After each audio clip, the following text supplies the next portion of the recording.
आज आसंतु आम्भे नरक को नहीं किंतु स्वर्ग को जीवा उपदेश शीर्षकर सहित परमेश्वर वाक्य अध्ययन करिवार किछि समय नेबा। एही वर्ष वर्तमान पर्यंत सबुठारु गरम वर्ष मध्यरु गोटिए। एही कारणरू आम्भे समग्र दुनिया रे चरम पाणीपाग सहित जोड़ी होइथिबा अनेक प्रकार घटना घटिथिबार देखिलु। कारण पाणीपाग असाधारण रूपे गरम हेबाकू लागिला तेबे मु बहुत लोकंकु यहा कहूथिबार सुनिली मते नरक को जीवा उचित नुहे। कोरियार मामला रे जेबे मध्य तापमान अधिक होई थाए तेबे यहा प्राय 37 डिग्री सेल्सियस पर्यंत पहुंची थाए। यहा पर्यंत कि 37 डिग्री सेल्सियस मध्य बहुत गरम होई थाए एवं अधिकांश लोकंकु एमिति स्थिति रु अतिक्रम करिबा कष्ट लागि थाए, किंतु यही वर्ष यहा प्राय गोटिए मास पर्यंत रहिला। वर्तमान प्राय गोटिए मास पय बहुत गरम थिला, किंतु जदि यहा याठु मध्य अधिक गरम हुए तेबे कोन आम्भे बंची परिबा? आम्भे कल्पना करि परिबा नाही कि यहा केते कष्ट साध्य हेबो। वर्तमान मध्य किछि देश एमिति अटे जहा यही वर्ष 45 एवं 47 डिग्री सेल्सियस पर्यंत पहुंची छंती। तेबे नरक विषय रे कोन नरक केवल 47 डिग्री सेल्सियस थिबो? सही गोटिए मास परे जेबे शरत ऋतु आसी थाए तेबे आम्भकु किपरि लागि थाए? केवल तेबे आम्भे अल्प अधिक आराम अनुभव करि परिबा। एही तप्त गरम दिन रे मु चिंता करिबाकू लागिली कि नरक किपरि होइथिबो। कोन नरकर तापमान केवल 47 किंबा 50 डिग्री सेल्सियस होइथिबो? एहा लेखा अछि सेमाने जुगांत पर्यंत दिबा रात्रि जंत्रणा भोग करिवे। कोन हेबो जदि केही केवल गोटिए मास पय नाही मात्र सर्वदा निमंते नरकरे रही थाए तेबे कोन सही व्यक्ति एमिति जंत्रणा उपभोग करि परिबो? परमेश्वर स्वर्गर समस्त गौरव को पछकु छाड़ी देई आपना संतान माननकु रक्षा करिबा निमंते एही पृथ्वी को काहेकि आसिले? विशेष रूपे एही वर्ष मु यहा विषय रे अधिकरु अधिक चिंता करे। एही वर्ष यहा कहिबा अत्युक्ति हेबो नाही कि इटाली, तुर्की एवं ग्रीस सहित प्राय समग्र यूरोप प्रचंड पाणीपाग कारणरू भीषण निया द्वारा लुप्त होई गला। कैलिफोर्निया रे एही स्थिति प्रति वर्ष एमिति होई थाए जेमिति कि ताहा एक वार्षिक घटना अटे। एहा व्यतीत 150 वर्ष रे प्रथम थर रूस एही वर्ष एते उच्च तापमान रो अनुभव करि अछि। जदि 100 रु अधिक वर्ष पूर्वे किछि होइथिला तेबे आपण बुझी परिबे कि एमिति पूर्वे केबे किछि होई नथिला। रूस रो साइबेरिया रे पनिपरिबा गछ भीषण गरम सहय करि पारिले नहीं एवं बहुत शुष्क होई गला जहा द्वारा गोटिए परे गोटिए निया लागि गला। नासा द्वारा एक उपग्रह माध्यम रे उठाइथिबा एक छवि को देखु थई आम्भे जानि परिबा कि समग्र साइबेरिया वर्तमान धुआं द्वारा पूर्ण होईछि। एहा व्यतीत ग्रीस जेमिति स्थान रे प्राय दीपर चतुर्पार्श्व रे निया लागिछि। एथिपई जेबे लोक माने पळांती तेबे से माने यहा कहूथै चित्कार करंती यहा नरक देखिबा परि अटे। स्थानीय लोक पळाउथै यहा कहंती जेबे से माने एही घटना गुडी को देखंती तेबे एमिति लागे जेमिति से माने अंतिम दिन को देखुछंती। काहे कि पिता परमेश्वर और माता परमेश्वर एही पृथ्वी को आसिले एवं अपना संतान माननकु रक्षा करिबा पय निरंतर चेष्टा कले। वर्तमान मध्य जेते बेले तापमान 37 डिग्री सेल्सियस अटे तेबे आम्भे सोई पारु नाही। संध्या समय जदियो तापमान अल्प होई थाए तथापि मध्य आम्भे गरम सहय करि पारि न थाउ। आम्भे पंखा एवं एयर कंडीशन चालू करि थाउ, किंतु जेबे एयर कंडीशन रो जंत्र सारा दिन चलिबो तेबे यहा अधिक गरम होई पारे एवं निया लागि पारे। जेहेतु मु देखि थाए कि यही स्थिति गुडी को अधिक थर हेउछि तेबे यही प्रश्न नरक रे तापमान किपरि होइथिबो हठात मो मन को अतिक्रम करि थाए। ताहा केते जंत्रणादायक होइथिबो। सियोन रो संतान माननकु केबे मध्य एमिति कार्य करिबा उचित नुहे जहा से माननकु नरक आडकु नै जिवो। से माननकु सही प्रकार व्यवहार करिबा उचित नुहे जहा से माननकु नरक को नै जाय एवं भूल मानसिकता रखिबा उचित नुहे जहा द्वारा से माने नरक को जिबे।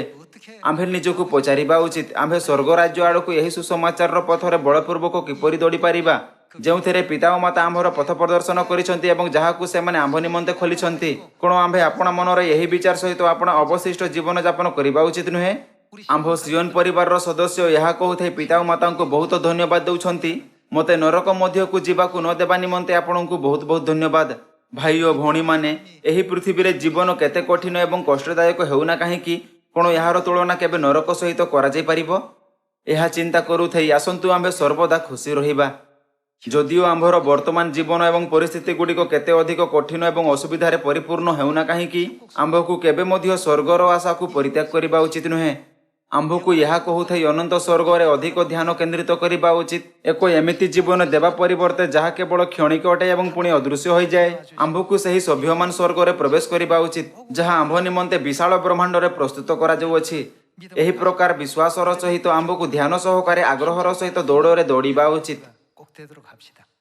आसंतु आंभे 2000 वर्ष पूर्वे यही पृथ्वी को आसीथिबा जीशुंको शिक्षा गुड़ी को यही आशा सहित देखिबा कि स्वर्गर संतान केबे मध्य नरक को जीव नाही।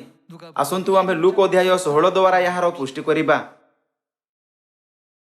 जेबे आपण अध्याय 16 पद 19 पढ़िबे जने धनी लोक थिला से बहुमूल्य वस्त्र पिंधि महा आडंबर रे प्रतिदिन आमोद प्रमोद करुथिला किंतु ताहार फाटक पाखरे लाजार बोली जने भिकारी पड़ी रहिथिला तार देह जाक घा भर्ती होइथिला से सही धनी लोकर मेजरू पड़िथिबा ओइठारु किछि खाई पेट पुरेबाकू आशा करुथिला आउ कुकुर गुड़ाक सुधा आसी ताहार घा सबु चाटुथिले। कालक्रमे सही भिकारीटी मरीगला और दूतमानंक द्वारा अब्राहम को कोलकू नियागला परे सही धनी लोक मध्य मरीगला और समाधि पाइला आउ से नरक जंत्रणारे कलबल होई उपरकू चाहि दूररे अब्राहम और तांको कोଳରେ लाजार को देखिला। सेथिरे से डाकी कहिला हे पिता अब्राहम मोते दया करी लाजार को पठे दियंतु जेपरी से पानी रे अपना अंगुलीर टीप बुड़े मो जीभ को ठंडा करे कारण मु यही नियारे कलबल हेउछि।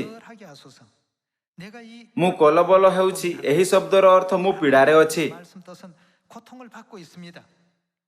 पद 25 किंतु अब्राहम कहिले पुअरे तू जे बंचिथिबा समय रे तोर भल विषय सबु पाइलु आउ लाजार सही परि मंद विषय सबु पाइला यह मने कर किंतु एबे से एही स्थान रे सांत्वना पाउअछि आउ तू कलबल हेउअछु। ताहा छड़ा तुम आम मध्य अति बृहत व्यवधान अवस्थित जेपरी जो माने ए स्थान तुम मानक निकट को जीवा पई इच्छा करंती से माने जाई पारंती नहीं पुणी से स्थान कहीं आम मानक निकट को पार होई आसी पारंती नहीं। सेथिरे से कहिला हे पिता ताहा हेले मु आपनक अनुरोध करूअछि ताहाकू मो पितांको गृह को पठाउंतु कारण मोहर 5 भाई अछंती से माने मध्य जेपरी एही जंत्रणामय स्थान को न आसंती सेथि पई से सेमानक निकट रे साक्ष्य देबो। एठारे धनी मनुष्य लाजार को पुनर्जीवित करने परमेश्वर ठारे भिक्षा करुथिला जे प्रथमरु मरीथिला जहा द्वारा से आपना भाई माननकु सही पीड़ार स्थान रे न आसीबाकू चेतावनी देई परिबो।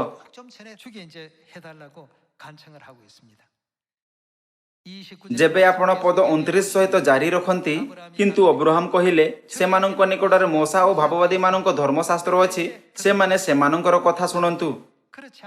सेथिरे से कहिला हे पिता अब्राहम ताहा यथेष्ट नुहे मात्र जदि मृत मानक पाखरु जणे सेमानक निकट को जीव ताहा हेले से माने मन परिवर्तन करिवे किंतु से ताहाकू कहिले जदि से माने मोसा और भाववादी मानकर कथा न सुनंती ताहा हेले मृत मानक मध्यरु जणे पुनर्जीवित हेले सुधा से माने परामर्श ग्रहण करिवे नहीं।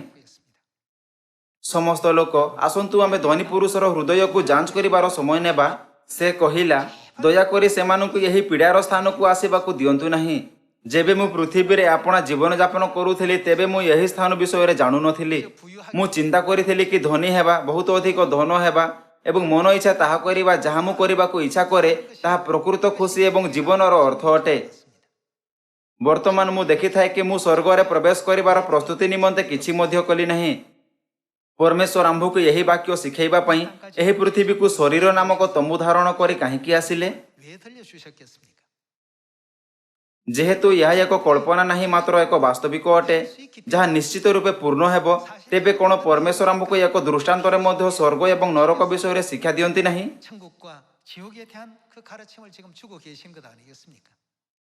केवल 37 डिग्री सेल्सियस रे लोक माने कहंती यह बहुत गरम अटे मु यह को सहय करि परिबे नहीं मु कदापि सहय करि परिली नहीं।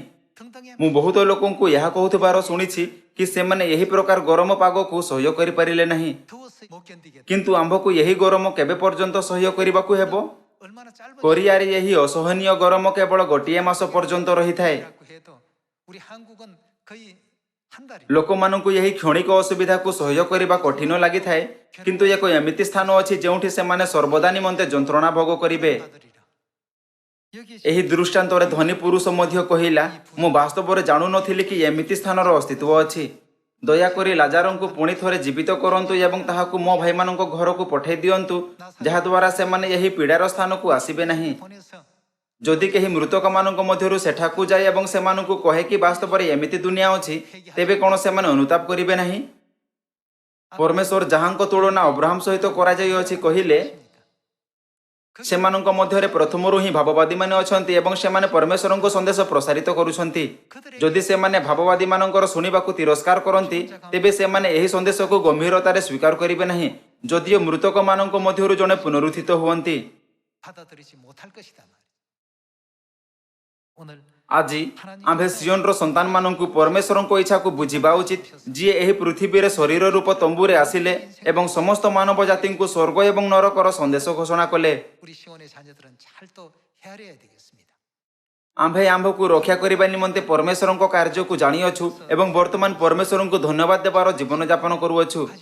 କିନ୍ତୁ ଆମ୍ଭକୁ ପିତା ଓ ମାତାଙ୍କ ମନରେ ଚିନ୍ତନ କରିବାର ସମୟ ନେବା ଉଚିତ, ଯେଉଁମାନେ ଉତ୍ସୁକତାରେ ଏହା ଅନୁରୋଧ କରନ୍ତି, ଦୟାକରି ନରକକୁ ନ ଯାଆନ୍ତୁ, ଆସନ୍ତୁ ଆମ୍ଭେ ସ୍ୱର୍ଗକୁ ଯିବା। ଆମ୍ଭେ ଏହାକୁ ଲୁକ ଅଧ୍ୟାୟ 16 ଏବଂ ମାର୍କ ଅଧ୍ୟାୟ 9ରେ ଦିଆଯାଇଥିବା ପରମେଶ୍ୱରଙ୍କ ବାକ୍ୟ ଦ୍ୱାରା ଦେଖିପାରିବା। ଆମ୍ଭକୁ ସର୍ବଦା ଏହା ଧ୍ୟାନରେ ରଖିବା ଉଚିତ କି ନରକ ପୀଡ଼ାର ସ୍ଥାନ ଅଟେ। ପରମେଶ୍ୱରଙ୍କ ଲୋକଙ୍କ ରୂପେ ଆମ୍ଭକୁ ସେହି ସମସ୍ତ କାର୍ଯ୍ୟ, ବିଚାର ଏବଂ ମନୋଭାବ ଠାରୁ ମୁକ୍ତି ପାଇବା ଉଚିତ ଯାହା ଆମ୍ଭକୁ ନରକକୁ ନେଇଯିବ। ବର୍ତ୍ତମାନ ଆସନ୍ତୁ ଆମ୍ଭେ ମାର୍କ ଅଧ୍ୟାୟ 9 ପଦ 42ରେ ପରମେଶ୍ୱରଙ୍କ ବାକ୍ୟ ଉପରେ ଏକ ନଜର ଦେବା। ଆଉ ଯେ କେହି ବିଶ୍ୱାସ କରୁଥିବା ଏହି କ୍ଷୁଦ୍ରମାନଙ୍କ ମଧ୍ୟରୁ ଜଣକର ବିଘ୍ନର କାରଣ ହୁଏ, ତାହା ବେକରେ ଗୋଟିଏ ବଡ଼ ଚକି ପଥର ଟଙ୍ଗାଯାଇ ତାହାକୁ ସମୁଦ୍ରରେ ନିକ୍ଷେପ କରାଯାଇଥିଲେ ତାହା ପକ୍ଷରେ ଭଲ ହୋଇଥାନ୍ତା। ପୁଣି ତୁମ୍ଭର ହସ୍ତ ଯଦି ତୁମ୍ଭର ବିଘ୍ନର କାରଣ ହୁଏ, ତେବେ ତାହା କାଟି ପକାଅ। ଦୁଇ ହସ୍ତ ଘେନି ନରକ ଅର୍ଥାତ୍ ଅନିର୍ବାଣ ଅଗ୍ନି ମଧ୍ୟକୁ ଯିବା ଅପେକ୍ଷା ବରଂ ପଙ୍ଗୁ ହୋଇ ଜୀବନରେ ପ୍ରବେଶ କରିବା ତୁମ ପକ୍ଷରେ ଭଲ। ଆଉ ତୁମ୍ଭର ପାଦ ଯଦି ତୁମ୍ଭର ବିଘ୍ନର କାରଣ ହୁଏ, ତେବେ ତାହା କାଟି ପକାଅ। ଦୁଇ ପାଦ ଘେନି ନରକରେ ନିକ୍ଷିପ୍ତ ହେବା ଅପେକ୍ଷା ବରଂ ଖଞ୍ଜ ହୋଇ ଜୀବନରେ ପ୍ରବେଶ କରିବା ତୁମ ପକ୍ଷରେ ଭଲ। ପୁଣି ତୁମ୍ଭର ଚକ୍ଷୁ ଯଦି ତୁମ୍ଭର ବିଘ୍ନର କାରଣ ହୁଏ, ତେବେ ତାହା ଉପାଡ଼ି ପକାଅ। ଦୁଇ ଚକ୍ଷୁ ଘେନି ନରକରେ ନିକ୍ଷିପ୍ତ ହେବା ଅପେକ୍ଷା ବରଂ ଏକ ଚକ୍ଷୁ ଘେନି ଈଶ୍ୱରଙ୍କ ରାଜ୍ୟରେ ପ୍ରବେଶ କରିବା ତୁମ ପକ୍ଷରେ ଭଲ। କାରଣ ନରକରେ ସେମାନଙ୍କର କୀଟ କ୍ଷୟ ପାଏ ନାହିଁ, ଆଉ ଅଗ୍ନି ନିର୍ବାପିତ ହୁଏ ନାହିଁ, ଯେଣୁ ପ୍ରତ୍ୟେକ ଜଣ ଅଗ୍ନିରେ ଲବଣାକ୍ତ ହେବ। ଏଠାରେ କ'ଣ ଆପଣଙ୍କୁ ଲାଗେ କି ଯୀଶୁ ଆପଣା ଶିଷ୍ୟମାନଙ୍କୁ ସେମାନଙ୍କ ହାତ ଓ ପାଦ କାଟିଦେବାକୁ ଶିଖାଉଛନ୍ତି? ଏହା ପରିବର୍ତ୍ତେ ସେ ଆମ୍ଭକୁ ଏହା ବୁଝିବାକୁ ଦେଲେ କି ଯେହେତୁ ନରକ ଏତେ ଯନ୍ତ୍ରଣାଦାୟକ ସ୍ଥାନ ଅଟେ, ଏଥିପାଇଁ ଆମ୍ଭକୁ ଏମିତି କୌଣସି ମଧ୍ୟ ବସ୍ତୁକୁ କାଟି ପକାଇବା ଉଚିତ ଯାହା ଆମକୁ ନରକକୁ ନେଇଯିବ। ଅନ୍ୟ ଶବ୍ଦରେ ଏମିତି କୌଣସି ମଧ୍ୟ କାର୍ଯ୍ୟ କରନ୍ତୁ ନାହିଁ ଯାହା ଆପଣଙ୍କୁ ନରକକୁ ନେଇଯିବ। ସମସ୍ତ ଲୋକ ଆପଣ ଓ ମୁଁ କେତେ ଧନ୍ୟ ଅଟୁ। ଏମିତି ବହୁତ ଲୋକ ଥିବେ ଯେଉଁମାନେ ବିଚାର ଦିନରେ ଏହି ପ୍ରତିଜ୍ଞା କରୁଥାଇ ପରମେଶ୍ୱରଙ୍କୁ ପ୍ରଭୁ ପ୍ରଭୁ ବୋଲି କହିବେ କି ସେମାନେ ଭବିଷ୍ୟବାଣୀ କରିଛନ୍ତି, ଦୁଷ୍ଟାତ୍ମାମାନଙ୍କୁ ବାହାର କରିଛନ୍ତି ଏବଂ ଭୂତମାନଙ୍କୁ ଛଡ଼େଇଛନ୍ତି, ଅନେକ ଶକ୍ତିର କାର୍ଯ୍ୟ କରିଛନ୍ତି। କିନ୍ତୁ ଯୀଶୁ ସେମାନଙ୍କୁ କଠୋର ଉତ୍ତର ଦେବେ, ମୁଁ ତୁମମାନଙ୍କୁ କେବେ ହେଁ ଜାଣି ନାହିଁ। ସେମାନେ ଚିନ୍ତା କଲେ କି ଯଦି ସେମାନେ ଏମିତି କରନ୍ତି ତେବେ ସେମାନେ ସ୍ୱର୍ଗକୁ ଯାଇପାରିବେ। କିନ୍ତୁ ଖ୍ରୀଷ୍ଟ ସ୍ୱୟଂ ଏହି ପୃଥିବୀକୁ ଆସିଲେ ଏବଂ ଆମ୍ଭମାନଙ୍କୁ ସ୍ୱର୍ଗର ପଥ ଶିଖାଇଲେ। ସେ ଆମ୍ଭମାନଙ୍କୁ ବିଶ୍ରାମ ଦିନ ଏବଂ ନିସ୍ତାର ପର୍ବ ଦେଖାଉଥାଇ ଗୋଟି ଗୋଟି କରି ନୂତନ ନିୟମର ସତ୍ୟର ପଥ ଖୋଲିଲେ। କ'ଣ ହୁଅନ୍ତା ଯଦି ପିତା ଓ ମାତା ଆମ୍ଭକୁ ନୂତନ ନିୟମର ସତ୍ୟ ଅର୍ଥାତ୍ ସିଓନର ସତ୍ୟକୁ ଅନୁଭବ କରାଇ ନଥାନ୍ତେ? କ'ଣ ହୁଅନ୍ତା ଯଦି ସେମାନେ ଆମ୍ଭର ନେତୃତ୍ୱ ସିଓନ ନଗରରେ କରନ୍ତେ ନାହିଁ, ଯେଉଁଠି ପରମେଶ୍ୱରଙ୍କ ପର୍ବ ପାଳନ କରାଯାଏ? ଆମ୍ଭକୁ ସ୍ୱର୍ଗର ରାଜ୍ୟରେ ପ୍ରବେଶ କରିବାର ଗ୍ୟାରେଣ୍ଟି କିପରି ଦିଆଯାଇଥାନ୍ତା?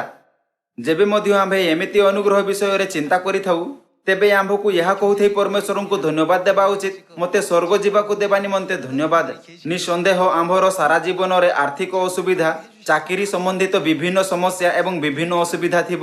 ତଥାପି ମଧ୍ୟ ଆମ୍ଭକୁ ସର୍ବଦା ପରମେଶ୍ୱରଙ୍କୁ ଧନ୍ୟବାଦ ଦେବା ଉଚିତ। କ'ଣ ଆମ୍ଭକୁ ଏମିତି କୃତଜ୍ଞ ଏବଂ ଧନ୍ୟବାଦୀ ଜୀବନଯାପନ କରିବା ଉଚିତ ନୁହେଁ? କ'ଣ ଆମ୍ଭେ ସମସ୍ତଙ୍କୁ ପୃଥିବୀରେ କେବଳ ଏହି ଶାରୀରିକ ଜୀବନଯାପନ କରିବା ପାଇଁ ସ୍ୱର୍ଗରୁ ବହିଷ୍କାର କରାଯାଇଥିଲା? ସ୍ୱର୍ଗରେ ପାପ କରିବା ପରେ ବର୍ତ୍ତମାନ ଆମ୍ଭେ ଅନୁତାପର ଜୀବନଯାପନ କରୁଅଛୁ। ଏହି ପ୍ରକାର ଆମ୍ଭକୁ ଆପଣ ଦୈନିକ ଜୀବନଯାପନ କରିବା ଉଚିତ। ବାଇବଲରେ ପରମେଶ୍ୱର ଧନୀ ପୁରୁଷ ଏବଂ ଲାଜାରର ଦୃଷ୍ଟାନ୍ତ ଏବଂ ମାର୍କ ଅଧ୍ୟାୟ 9ର ବାକ୍ୟ ଦ୍ୱାରା ତୁମମାନଙ୍କୁ ନରକକୁ ଯିବା ଉଚିତ ନୁହେଁ, ତୁମମାନଙ୍କୁ ସ୍ୱର୍ଗକୁ ଯିବା ଉଚିତ ଶବ୍ଦ ଉପରେ ଜୋର ଦେବାର ଜାରି ରଖିଲେ। ଆସନ୍ତୁ ଆମ୍ଭେ ପ୍ରକାଶିତ ବାକ୍ୟ ଅଧ୍ୟାୟ 19କୁ ଯିବା। ଅଧ୍ୟାୟ 19 ପଦ 19। ପରେ ମୁଁ ପଶୁକୁ ଏବଂ ପୃଥିବୀର ରାଜାମାନଙ୍କୁ ଏବଂ ସେମାନଙ୍କ ସୈନ୍ୟବାହିନୀ କି ସେହି ଅଶ୍ୱାରୋହୀ ଓ ତାହାଙ୍କ ସୈନ୍ୟବାହିନୀଙ୍କ ସହିତ ଯୁଦ୍ଧ କରିବା ନିମନ୍ତେ ଏକତ୍ର ହୋଇଥିବାର ଦେଖିଲି।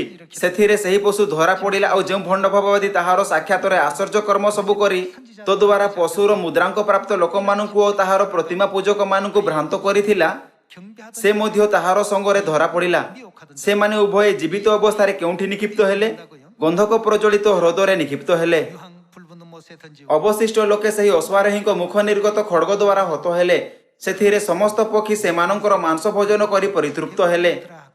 ଏହା କୁହାଯାଇଅଛି, ସେମାନେ ଉଭୟ ଜୀବିତ ଅବସ୍ଥାରେ ଗନ୍ଧକ ପ୍ରଜ୍ୱଳିତ ହ୍ରଦରେ ନିକ୍ଷିପ୍ତ ହେଲେ। ବାଇବଲରେ ଏହି ଅଗ୍ନି ହ୍ରଦକୁ ନରକ କିମ୍ବା ଅଗ୍ନିକୁଣ୍ଡ ରୂପେ ମଧ୍ୟ ପ୍ରକାଶ କରାଯାଇଅଛି। ଭାଇ ଓ ଭଉଣୀମାନେ, ଏଠାରେ ଏକ ଅଗ୍ନି ହ୍ରଦ ଆଧୁନିକ ସମୟରେ ଅଗ୍ନିକୁଣ୍ଡ ଅଟେ।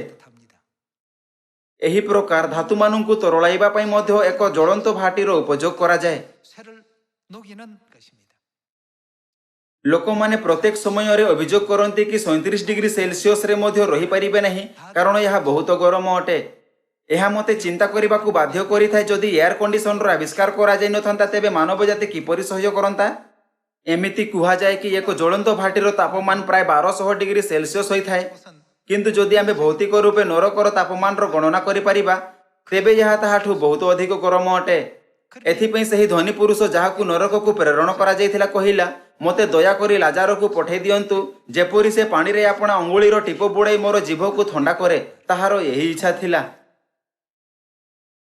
ସମସ୍ତ ଲୋକ ଆଜି ଯେବେ ଆପଣ ଘରକୁ ଯିବେ, ତେବେ ଆପଣ ଅଙ୍ଗୁଳିର ଟିପ ପାଣିରେ ବୁଡ଼ାଇ 10 କିମ୍ବା 100 ଥର ଆପଣା ପାଟି ଭିତରେ ରଖିବାକୁ ଚେଷ୍ଟା କରିବେ।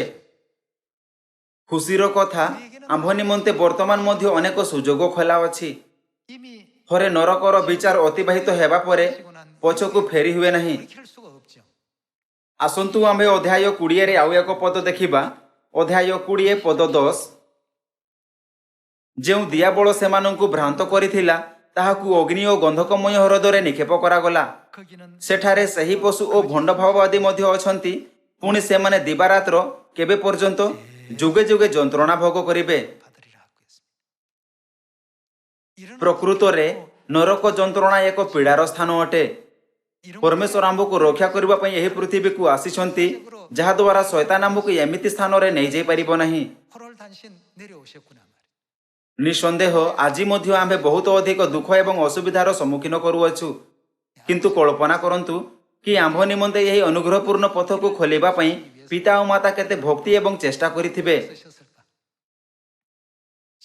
ଆମ୍ଭେ ନରକକୁ ଯିବା ପାଇଁ ନିଯୁକ୍ତ ଥିଲୁ, କିନ୍ତୁ ଆମ୍ଭକୁ ସ୍ୱର୍ଗରେ ମାର୍ଗଦର୍ଶନ କରିବା ପାଇଁ ଆମ୍ଭ ପରମେଶ୍ୱର ନୂତନ ନିୟମର ସତ୍ୟକୁ ସ୍ଥାପିତ କଲେ ଏବଂ ସେ ଆମ୍ଭକୁ ଦିନ ରାତି ଶିଖାଇଲେ, ଆମ୍ଭକୁ ସତ୍ୟର ଅନୁଭବ କରାଇଲେ ଏବଂ ସତ୍ୟର ପୁସ୍ତକ ଲେଖିଲେ, ଯାହାଦ୍ୱାରା ଆମ୍ଭେ ବିଶ୍ୱାସ ରଖିପାରିବା। ଯେବେ ଆମ୍ଭେ ଏହା ବିଷୟରେ ଚିନ୍ତା କରିଥାଉ କି କିପରି ଆମ୍ଭର ପରମେଶ୍ୱର ଆମ୍ଭର ଭାଗ୍ୟକୁ ପରିବର୍ତ୍ତନ କଲେ ଏବଂ ବର୍ତ୍ତମାନ ଆମ୍ଭକୁ ସ୍ୱର୍ଗ ଆଡ଼କୁ ନେଇଯାଉଛନ୍ତି, ତେବେ କ'ଣ ଆମ୍ଭକୁ ଏହି ବିଶ୍ରାମ ଦିନରେ ବାସ୍ତବରେ ଆମ୍ଭ ସୃଷ୍ଟିକର୍ତ୍ତା ଏଲୋହିମ୍ ପରମେଶ୍ୱରଙ୍କୁ ଅନନ୍ତ ଧନ୍ୟବାଦ ଏବଂ ଗୌରବ ଦେବା ଉଚିତ ନୁହେଁ? ଆମ୍ଭେ ଆଜି ଦିନକୁ କେବଳ ସୃଷ୍ଟିକର୍ତ୍ତାଙ୍କ ସ୍ମୃତି ଦିନ ରୂପେ ପାଳନ କରିବା ଉଚିତ ନୁହେଁ? ଏହା ଚିନ୍ତା କରିବା ବଦଳରେ ମୁଁ ବର୍ତ୍ତମାନ ଏହି ପ୍ରକାର କଠିନ ପରିସ୍ଥିତି ମଧ୍ୟରେ ଅଛି, ଆମ୍ଭକୁ ପରମେଶ୍ୱରଙ୍କ ଅନୁଗ୍ରହ ନିମନ୍ତେ ଆହୁରି ଅଧିକ ଧନ୍ୟବାଦ ଦେବା ଉଚିତ, ଯେଉଁମାନେ ଆମ୍ଭକୁ ଭବିଷ୍ୟତରେ ଆସୁଥିବା ଅତ୍ୟଧିକ ପୀଡ଼ା ଠାରୁ ମୁକ୍ତ କଲେ। ଯଦି ଆମ୍ଭେ ଏମିତି ଚିନ୍ତା କରିଥାଉ, ତେବେ ଆମ୍ଭ ଜୀବନର ଅସୁବିଧା କେବେ ଯନ୍ତ୍ରଣାଦାୟକ ହେବ ନାହିଁ। ଯଦିଓ ଆମ୍ଭମାନଙ୍କ ପରିସ୍ଥିତି ଏବଂ ସ୍ଥିତି ଯାହା ହେଉନା କାହିଁକି, ଯେବେ ଆମ୍ଭେ ଭାବିଥାଉ କି ଆମ୍ଭର ଭାଗ୍ୟ ପ୍ରଥମେ କ'ଣ ଥିଲା, ତେବେ ଆମ୍ଭେ ସର୍ବଦା ଖୁସି ଏବଂ କୃତଜ୍ଞତାରେ ପୂର୍ଣ୍ଣ ରହିପାରିବା। ଯେବେ ଆପଣ ପରମେଶ୍ୱରଙ୍କ ଏହି ଅଦ୍ଭୁତ ଅନୁଗ୍ରହକୁ ଭୁଲି ଯାଆନ୍ତି, ତେବେ ଆମ୍ଭ ମଧ୍ୟରେ ଅସନ୍ତୋଷ ସୃଷ୍ଟି ହୋଇଥାଏ। କ'ଣ ଆମ୍ଭେ ଲୋକମାନଙ୍କୁ କେବଳ ଏକ ଏମିତି ଜୀବନଯାପନ କରିବାକୁ ଦେବା ଉଚିତ ଯାହା ସେମାନଙ୍କୁ ନରକ ଆଡ଼କୁ ନେଇଯାଏ, ଯେଉଁଠି ସେମାନେ ଯୁଗ ଯୁଗ ପର୍ଯ୍ୟନ୍ତ ପୀଡ଼ାରେ ରହିବେ? କ'ଣ ଆମ୍ଭକୁ ଏମିତି କରିବା ଉଚିତ?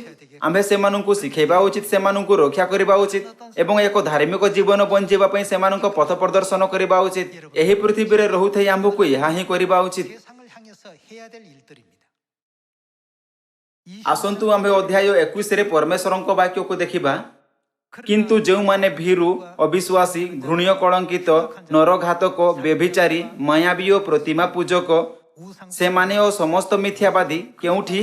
ଅଗ୍ନି ଓ ଗନ୍ଧକ ପ୍ରଜ୍ୱଳିତ ହ୍ରଦରେ अर्थात नरकर अग्नि रे अंश पाइबे। 지옥불에 ଏହା ହିଁ ଦ୍ୱିତୀୟ ମୃତ୍ୟୁ ଅଟେ। 둘째 사망이라 하고 했습니다. 이런 ଆମ୍ଭେ ଯନ୍ତ୍ରଣା ଏବଂ ପୀଡ଼ାଦାୟକ ଏମିତି ଦୁନିଆରୁ ରକ୍ଷା ପାଇଅଛୁ। 살려주셨다는 것. ଯଦିଓ ବି ଆମ୍ଭେ ପ୍ରତ୍ୟେକ ଗ୍ରୀଷ୍ମରେ ଉଚ୍ଚ ତାପମାନର ଅନୁଭବ କରିଥାଉ, କିନ୍ତୁ ଏହି ବର୍ଷ ବିଶେଷ ରୂପେ ସାରା ଦୁନିଆରେ ବହୁତ ସ୍ଥାନରେ ବହୁଳ ମାତ୍ରାରେ ନିଆଁ ଲାଗିଥିଲା, ଯାହା ନରକର ଅଗ୍ନି ଯେମିତି ଦେଖାଯାଉଥିଲା। 많이 일어나고 있습니다. ଏହି ଘଟଣାଗୁଡ଼ିକୁ ଦେଖୁଥାଇ ଅନେକ ସ୍ଥାନୀୟ ଲୋକମାନେ କହିଲେ, ଏହା ପ୍ରକୃତରେ ନରକକୁ ଦେଖିବା ପରି ଅଟେ କିମ୍ବା ଏହା ବିଚାର ଦିନକୁ ଦେଖିବା ପରି ଅଟେ। ମୁଁ ଅନେକ ସ୍ଥାନରୁ ବହୁତ ଲୋକଙ୍କୁ ଏହି ପ୍ରକାର ଟିପ୍ପଣୀ କରୁଥିବାର ଶୁଣିଛି। ଯେବେ ମଧ୍ୟ ମୁଁ ଲୋକମାନଙ୍କୁ ଏହା କହୁଥିବାର ଶୁଣିଥାଏ, 내용이긴 합니다. ଏହା ନରକର ଅଗ୍ନିକୁ ଦେଖିବା ଯେମିତି ଲାଗିଥାଏ। ତେଣୁ ଏହା ମୋତେ ଚିନ୍ତା କରିବାକୁ ବାଧ୍ୟ କରିଥାଏ କି ଆମ୍ଭେ କେତେ ଭାଗ୍ୟଶାଳୀ ଯେ ଆମ୍ଭେ ନୂତନ ନିୟମର ସତ୍ୟ ଦ୍ୱାରା ସ୍ୱର୍ଗର ପ୍ରତିଜ୍ଞା ପ୍ରାପ୍ତ କରିଅଛୁ ଏବଂ ନରକକୁ ଯିବାଠାରୁ ରକ୍ଷା ପ୍ରାପ୍ତ ହୋଇଅଛୁ। 실인가? ଧରି ନିଅନ୍ତୁ କି ଆମ୍ଭେ ଏହି ତଥ୍ୟ ନିମନ୍ତେ ଧନ୍ୟବାଦ ଦେଉନାହିଁ, ମାତ୍ର ଆପଣା ଛୋଟ ଓ ଅସ୍ଥାୟୀ ଅସୁବିଧା, ପ୍ରତିବନ୍ଧକକୁ ଏବଂ ବାଧାକୁ ବଡ଼ ବିବେଚିତ କରିଥାଉ। 어떤 난관이 ସେହି ସ୍ଥିତିରେ ମୁଁ ଚିନ୍ତା କରିଥାଏ, କ'ଣ ଆମ୍ଭକୁ ଆପଣା ମାନସିକତାର ସହିତ ଆପଣା ବିଶ୍ୱାସର ଜୀବନକୁ ସତେଜ କରିବା ଉଚିତ ନୁହେଁ? 다시 한번 재정리를 해봐야 될 입장이 아닐까 하는 생각이 듭니다. ଆମ୍ଭ ପାଖରେ ଏକ ଏମିତି ଉଜ୍ଜଳ ଭବିଷ୍ୟତ ଅଛି ଯାହା ଆମ୍ଭର ଅପେକ୍ଷା କରୁଅଛି।